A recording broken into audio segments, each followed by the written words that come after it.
अभी लॉकडाउन के दौर में जो रोज़मर्रा के सवाल हैं कि महामारी कब खत्म होगी, लॉकडाउन कब खत्म होगा, हमारे खाने पीने के बारे में, दोस्तों से बात करने के बारे में, एंग्जाइटी से होप, इनसे हट करके जो एक सवाल सबसे बड़ा है, ज़्यादा लोग पूछ रहे हैं, वो ये है कि इसका इलाज कब आएगा और इसका टीका, इसकी वैक्सीन कब आएगी, वो दवा कब बनेगी और बन जाने के बाद हम सबको कब मिलेगी।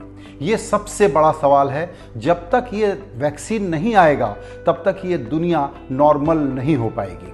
अभी तक जो हम सुनते हैं वो ये है कि इस वैक्सीन को आने में 12 से 18 महीने लग सकते हैं, लेकिन जिस दिन इसका आविष्कार हो गया उसके बाद इसके महाप्रोडक्शन के लिए दुनिया कितनी तैयार है, हमारी सरकारें कितनी तैयार हैं, आज हम इस पर चर्चा करेंगे।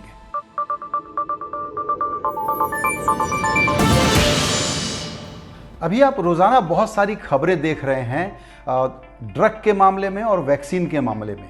थोड़ी सफाई ज़रूरी है। जब हम ड्रग की बात करते हैं तो उसका संबंध है कि अगर ये बीमारी हो जाए तो इसका इलाज कैसे हो। इस बात का ख्याल रखिएगा कि फ्लू सबसे पहले इस दुनिया में 100 साल पहले आया था और आज तक फ्लू की इलाज की कोई इफेक्टिव दवा नहीं बनी है। जो दवाइयाँ बनी हैं बीमारी हो जाने के बाद वो थोड़ा बहुत मदद करती है सिम्टम के मामले में, कुछ तकलीफ कम कर देती है, कुछ मोर्टेलिटी के रेट को कम कर देती है, लेकिन अभी फ्लू का इलाज नहीं मिला है। अगर उसका इलाज नहीं मिला है तो कोरोना जैसे खतरनाक वायरस का, जिसको समझने में अभी दुनिया भर के सारे वैज्ञानिक माथापच्ची कर रहे हैं, उसका आसान नहीं है कि जल्दी से कोई उपाय मिल जाए। तो जो ड्रग के बारे में आप सुनते हैं वो दो बातें हैं कि अभी प्लाज्मा थेरेपी उनके साथ हो सकती है जो हाईली इन्फेक्टेड थे, उनका ब्लड निकाला, प्लाज्मा निकाला और किसी और पेशेंट को दे दिया। दूसरी बात आप सुनते हैं रीपर्पस ड्रग की। वो ये हुआ कि अगर आपको कुछ दूसरे सिम्टम है तो उसमें वही, जैसा मैंने कहा कि सहूलियत के लिए कुछ दवाइयाँ आपको मिल सकती हैं, उससे कुछ आराम मिल सकता है, लेकिन वो इफेक्टिव इलाज नहीं है। इसका इलाज नहीं हो सकता, इसका प्रिवेंशन हो सकता है, बशर्ते कि हमको ये वैक्सीन मिल जाए।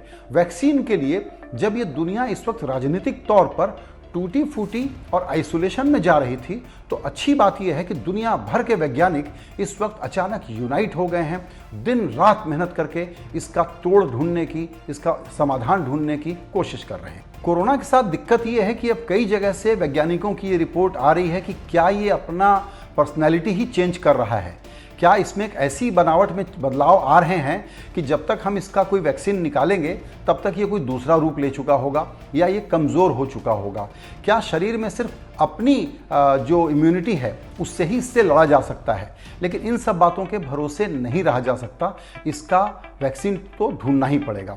तो इस वक्त दुनिया में करीबन 70 ऐसे प्रयोग चल रहे हैं अलग अलग कंपनियों द्वारा, पब्लिक हेल्थ की संस्थाओं द्वारा, NGOs द्वारा, सरकारों द्वारा, जिसमें ये उम्मीद की जा रही है कि कोई ना कोई तो सफल होगा।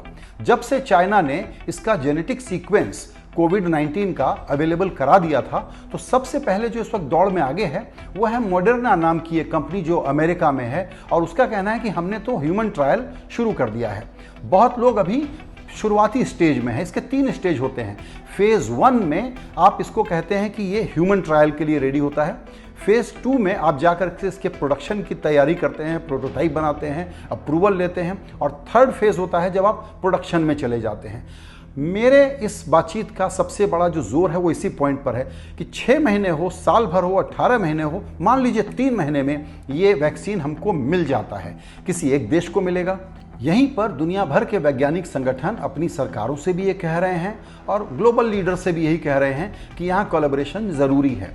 जो WHO इस काम को करता है, जिसका रोल एडवाइजरी का है, वो कोई प्रशासक संस्था नहीं है, उस पर भी इस वक्त अटैक हो रहे हैं। तो आप अंदाज लगाइए कि जिस दिन वैक्सीन आ गया उस दिन अगर ये छीन झपट चलती रही, अब पूरी दुनिया तैयार नहीं हुई कि इसका जल्दी प्रोडक्शन कैसे हो, और हर एक इंसान का एम्बिशन होना चाहिए हमारे डिसीजन मेकर्स का कि सबको ये वैक्सीन अवेलेबल कैसे हो जाए। क्योंकि मान लीजिए इस वैक्सीन के लिए जो आपने फैक्ट्री बनाई वो ठीक नहीं है, हो सकता है उसकी ज़रूरत ना पड़े क्योंकि वैक्सीन कुछ और निकल आया। ऐसे में वो फाइनेंशियल रिस्क बेहतर है, क्योंकि कुछ बिलियन डॉलर बर्बाद होंगे। लेकिन अगर दुनिया रुकी रही तो कई कई ट्रिलियन डॉलर बर्बाद होंगे, कई कई जिंदगियां बर्बाद होंगी। इसीलिए जो विशेषज्ञ हैं वो कहते हैं कि इस वक्त देश के, दुनिया के सारे जो नेता हैं उनको G20 पर बात हुई है, इकोनॉमी के बारे में बात हुई है, ओपेक में बात इकोनॉमी को लेकर के हो रही है, सार्क में या यूरोपियन यूनियन में यही बात हो रही है। लेकिन क्या दुनिया भर के नेताओं को आज और अभी तत्काल ये बात नहीं करनी चाहिए कि हम प्रोडक्शन फैसिलिटी बना के रेडी कैसे रखें, ताकि जिस दिन वैक्सीन आएगा बहुत तेज़ी से, बहुत स्पीड से हम उसके वैक्सीन के टीके तैयार करेंगे, ताकि दुनिया का कोई आदमी इसके अभाव में खतरे में न रहे। अब थोड़ी बात भारत की भी कर लेते हैं। भारत इन चीज़ों को जाहिर है कि जो दुनिया में ट्रेंड हो रहा है उसको समझने की कोशिश कर रहा है, उसको फॉलो करने की कोशिश कर रहा है। हमको ताज़ा जानकारी ये मिली है कि भारत में करीबन 6 या 7 कंपनियां, संगठन जो हैं वो वैक्सीन बनाने की कोशिशें कर रहे हैं। इनमें से 2 ऐसे हैं, एक है जाइडस कैडिला और दूसरा है सीरम इंस्टीट्यूट, जिसको WHO ने जो एक सॉलिडरिटी का प्लान बनाया है, जो कई लोग मिलकर एक साथ काम करें, उन कंपनियों में शामिल कर लिया है। फिर ध्यान दीजिएगा कि ड्रग की जो बातें आप सुनते रहते हैं वो अलग है, वैक्सीन की इजाद करने की कोशिश की बात अलग है। लेकिन भारत अभी किस स्टेज पर है इसके बारे में हमको पूरी जानकारी नहीं है। इसमें बाधा है कि एनिमल ट्रायल यहाँ अलाउड नहीं है, इसलिए सीधे ह्यूमन ट्रायल में जाने में जो वक्त लगता है, इन सारे प्रोसेसेस को रेगुलेटरी तरीके पर स्पीड अप करने पर जोर देना पड़ेगा। लेकिन भारत अपना वैक्सीन बना लेगा, इस बात पर हम इंतजार करके नहीं बैठ सकते। भारत के लिए ज़रूरी होगा कि दुनिया भर के देशों से न वो सिर्फ बात करे, लीड ले सबको साथ लाने पर, जैसा कि बिल गेट्स कह रहे हैं। और बिल गेट्स अकेले नहीं हैं, ऐसे बहुत सारे बड़े बड़े लोग हैं जो दुनिया भर की चिंता करते हैं, इंसानियत की चिंता करते हैं। वो कह रहे हैं कि इसका कोलैबोरेशन जल्दी से जल्दी शुरू होना चाहिए। भारत के बारे में एक बात ये जान लेना ज़रूरी है कि हमारे यहाँ जो वैक्सीन बनाने की नीति है, जो इससे जुड़े हुए लोग हैं, जो विशेषज्ञ हैं, जो स्पेशलिस्ट होते हैं, जो इन कामों को करते हैं और उसके बाद सरकार अप्रूवल देती है, वो प्रोसेस थोड़ा सा कठिन है। दुनिया भर में इस प्रोसेस को कोलैप्स किया जा रहा है कि आप जल्दी जल्दी इस काम को कैसे करें, और simultaneously phase 1, phase 2, phase 3, approval, production, ये सारे काम हम एक साथ कैसे रैंप अप करें। भारत को भी ये रणनीति अपनानी पड़ेगी। लेकिन यहाँ एक चेतावनी ज़रूरी है। कोई ये समझता हो कि हम लोग अपने आप कर लेंगे तो बड़ी गलतफहमी होगी। पोलियो पर जिस पर हमारा काम बहुत अच्छा रहा है, आपको जान करके शौक लगेगा कि अभी भी भारत पोलियो के टीके इंडोनेशिया और रशिया जैसे देशों से इंपोर्ट करता है। हमको तो इंपोर्ट करना ही पड़ेगा जिस भी दिन कोविड-19 का तोड़ मिल गया, जिस दिन भी इसका टीका मिल गया, और उसकी तैयारी हमको आज और अभी से करनी चाहिए।